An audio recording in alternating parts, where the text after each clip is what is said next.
Good evening and welcome to the channel's studios here in London with your international news around the world in 5.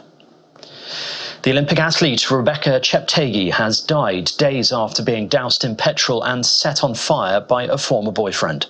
The 33-year-old Ugandan marathon runner who competed in the recent Paris Olympics had suffered extensive burns after Sunday's attack. She was rushed here to Moi Teaching and Referral Hospital. A report filed by a local administrator alleged the athlete and her ex-partner had been wrangling over a piece of land. Police say an investigation is underway. Attacks on women have become a major concern in Kenya. In 2022, at least 34% of women said they had experienced physical violence, according to a national survey. In 2021, Kenyan runner Agnes Tirop was found stabbed to death at her home in the Rift Valley. Cheptegei's parents described how she was a good and polite child before the doctor in charge spoke to reporters. We've done all that we could for her. She had a severe percentage of burns, which unfortunately led to multi-organ failure. An armed man has been fatally shot by German police near the Nazi documentation center and Israeli consulate in the southern city of Munich.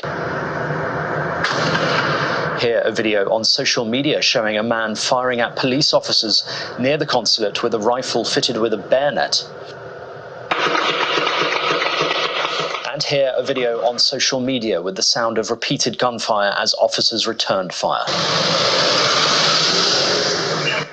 The Israeli consulate was closed at the time for a memorial service marking the 52nd anniversary of the 1972 Munich Olympics attack by Palestinian militants, which killed 11 Israeli athletes and a police officer. French President Emmanuel Macron has named Michel Barnier as Prime Minister almost 2 months after France's snap elections ended in political deadlock. The 73-year-old is the EU's former chief Brexit negotiator and led talks with the UK government between 2016 and 2019. A veteran of the right-wing Republicans Party, he has had a long political career and filled various senior posts both in France and within the EU. The UK says it wants Canada. He will now have to form a government that will need to survive a National Assembly divided into 3 big political blocs. Known in France as Monsieur Brexit, Mr. Barnier will be France's oldest Prime Minister since the Fifth Republic came into being in 1958. 4 people who died when the Bayesian superyacht sank off the coast of Sicily last month suffocated after oxygen depleted in a pocket of air they were trapped in. Tycoon Mike Lynch and his daughter Hannah and banking executives Jonathan Bloomer and his wife Judy Bloomer were among the 7 people who lost their lives when the vessel went down during a violent storm. Post-mortem examinations revealed that none of them had water in their lungs, suggesting they suffocated instead of drowning. City council officials say Rome is considering limiting access to the Trevi Fountain, one of its busiest monuments, ahead of an expected bumper year for tourism in the Eternal City. The Italian capital is preparing to host the 2025 Jubilee, a year-long Roman Catholic event expected to attract around 32 million tourists and pilgrims. Under the draft plans, visits to the fountain would require a prior reservation, with fixed time slots and a limited number of people allowed to access the steps around it. Other cities are facing protests over problems brought by so-called over-tourism, including Barcelona and Venice.